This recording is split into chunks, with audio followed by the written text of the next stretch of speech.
इतनी बड़ी घटना, इतना दर्दनाक हादसा, 121 लोगों की जिंदगियां खत्म हो गई और ना जाने कितने लोग हैं जो अभी घायल हैं, जिनका इलाज चल रहा है। ऐसे में आपको लगता है कि टोपी ट्रांसफर करने से, किसकी चोरी किसकी सीना जोरी ये कह देने से सब कुछ ठीक हो जाएगा? बिल्कुल नहीं प्राची, मैं मानता हूं ये घटना जितनी दुर्भाग्यपूर्ण है, जितनी दुखद है, जितनी भयावह है, ये जिन पर बीती है वही इस बात को ठीक ढंग से महसूस कर सकते हैं। कितने घरों से उनकी माओं का, उनकी पत्नियों का किस प्रकार से एक बहुत बर्बर घटना हुई है। निश्चित तौर पर इसमें कोई दो राय नहीं है, आकस्मिक इस तरह की घटना का होना बहुत दुखदायी है, लेकिन इस पर जिस प्रकार की राजनीतिक बयानबाजी की जा रही है वो भी उतनी ही दुर्भाग्यपूर्ण है। यह समय ऐसा था जिस समय पर सबको मिलकर के इन पीड़ितों के आंसू पोंछने का समय था। जो घायल हैं उन घायलों को चिकित्सकीय सुविधाएं कैसे मिल सके, कैसे उनको सहयोग किया जा सके, इस बात का था। मुख्यमंत्री जी ने स्वयं उससे मैं तुरंत बात करके 3 मंत्रियों को रवाना किया। उत्तर प्रदेश के सारे आला अधिकारी, चीफ सेक्रेटरी से लेकर के डीजीपी तक को घटनास्थल पर तुरंत भेजा और मुख्यमंत्री स्वयं वहां पहुंच करके, ताकि किसी प्रकार की हीला हवाली और लापरवाही ना रहे। जो घटनाएं घट गई, क्या कारण रहे हैं, किसकी लापरवाही रही है, किसका दोष था, भीड़ किसने इकट्ठा करने दी, भीड़ इकट्ठा करने के बाद क्या क्या जो अपने सवाल पूछे, जितने सारे सवाल, इन सारे सवालों के जवाब निश्चित तौर पर आने चाहिए। और इन सवालों का जवाब तलाशने के लिए एसआईटी का एक गठन किया गया है। एडीजी जोन आगरा की अध्यक्षता में एक एसआईटी बनी है, जो आला अधिकारी है, जो बड़े अधिकारी है, उनकी अध्यक्षता में। और इस पूरे मामले में एक जुडिशियल इंक्वायरी भी हो रही है, एक न्यायिक जांच भी हो रही है, ताकि दूध का दूध पानी का पानी निकल करके सामने आए। लेकिन ऐसे अवसर पर विपक्ष को लगता है कि एक ये राजनीतिक अवसर मिल गया है। नहीं, बताइए चले। अच्छा चलिए राकेश त्रिपाठी जी, आप ही मुझे एक्सप्लेन करिए, क्योंकि जो विपक्ष ने पूछा है या जो विपक्ष कह रहा है या फिर जो अखिलेश यादव कह रहे हैं, उसमें राजनीति तो दूर दूर तक नजर नहीं आ रही है। जो लोग वहां की शिकायत कर रहे थे, जिन लोगों को हमने सुना, हमने अपने दर्शकों को सुनाया, वो भी तो यही कह रहे थे ना कि समय पर हमें इलाज नहीं मिल पाया।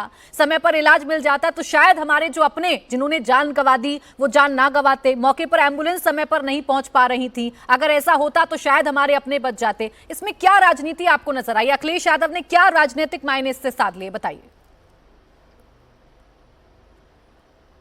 नहीं देखिए, अखिलेश यादव जी के बयान को सुन लीजिए। मुझे लगता है राजनीति सब अपने आप समझने वाले लोग, सारे लोग समझ जाएंगे कि वो किस तरह से दोषारोपण करने का काम सरकार पर कर रहे हैं। मैं फिर स्पष्ट तौर पर कह रहा हूं, सरकार जिम्मेदारी से पीछे नहीं हट रही है। सरकार निश्चित तौर पर इस बात की, हर बात को जवाबदेही लेगी कि किसने परमिशन दी थी, क्या परमिशन के बाद वायलेशंस का जो हुए, क्या उनका ध्यान नहीं रखा गया। जिनकी जवाबदेही थी, निश्चित तौर पर उनकी जवाबदेही तय की। राकेश जी, एक बात बताइए ना, सरकार में आप हैं, आपकी सरकार है, तो विपक्ष आप ही से तो सवाल पूछेगा ना, आप ही पर तो दोष मरेगा।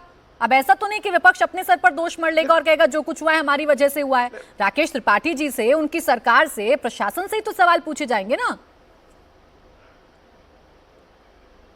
नहीं, बिल्कुल सवाल पूछे जाएं, हमें सवाल पूछने से कोई आपत्ति नहीं है और हम जवाबदेही से पीछे हट भी नहीं रहे। बिल्कुल वो सवाल पूछें, लेकिन सवाल पूछने का तरीका क्या होगा? क्या सवाल पूछने के पीछे आपकी कोई घृणित राजनीति छुपी होगी?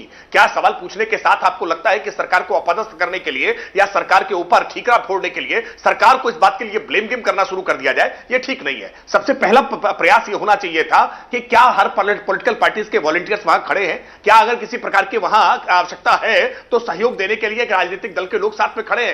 अगर इसका उत्तर तलाशेंगे तो पता चल जाएगा कि किन किन राजनीतिक दल के कार्यकर्ता वहां मदद के लिए पहुंचे हैं, किन राजनीतिक दलों के कार्यकर्ता केवल सवाल पूछने का काम कर रहे हैं, और जो राजनीति करने का काम कर रहे हैं वो अपने गिरेबान में झांक करके देखें कि पूर्व में इस प्रकार की घटनाओं में उनका ट्रैक रिकॉर्ड क्या रहा है, उनकी शासन सत्ता रहते हुए किस प्रकार की भगदड़ की घटनाएं हुई हैं, और इस प्रकार के लोगों को ट्रैक रिकॉर्ड चेक करने के लिए मैं बैठी नहीं हूं। आज की घटना पर कई संवेदनशील सवाल हैं जो पूछने के लिए मैं बैठी हूं, और उनके वॉलंटियर से आप उम्मीद करिएगा। सरकार में तो आप है ना सर, विपक्ष के भरोसे थोड़ी ना आप सरकार चलाते हैं, आप तो अपने भरोसे सरकार चलाते हैं, अपनी जिम्मेदारी लेते हैं। आप तो सशक्त सरकार है ना उत्तर प्रदेश में, उसके बावजूद एक साजिश कामयाब हो जा रही है, अगर आपके लहजे में कहूं या आपके शब्दों में कहूं तो।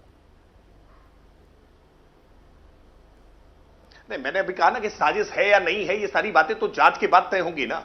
जब जांच के लिए अगर कोई समय सीमा दी गई है तो थोड़ा सा रुक करके इंतजार करना चाहिए। मुझे लगता है सवाल पूछने के लिए यह समय थोड़ा जल्दबाजी का है, थोड़ा सा रुक करके इंतजार करिए। अगर सरकार इनएक्टिव होती, सरकार इस मसले पर कार्रवाई करते हुए न दिखाई पड़ रही होती, तो निश्चित तौर पर यह सवाल तुरंत पूछे जाने चाहिए थे। लेकिन जब सरकार त्वरित गति से एक्टिव हुई है, सरकार ने तुरंत कार्रवाई करना प्रारंभ किया है। मैंने इनकार नहीं कहा त्रिपाठी जी, मैंने बिल्कुल नहीं कहा, लेकिन 121 लोगों की जान गई है, और ऐसे में अगर आपको लगता है कि सरकार से सवाल पूछे जाना जल्दबाजी है, तो हाँ, हम जल्दबाजी कर रहे हैं, क्योंकि सवाल पूछना लाजमी है कि इतनी बड़ी घटना हो कैसे गई, इतनी बड़ी संख्या में वहां भीड़ इकट्ठा हो रही थी, इस पर इतनी बड़ी लापरवाही कैसे हो गई कि एक के बाद एक 121 लोगों की जान चली गई।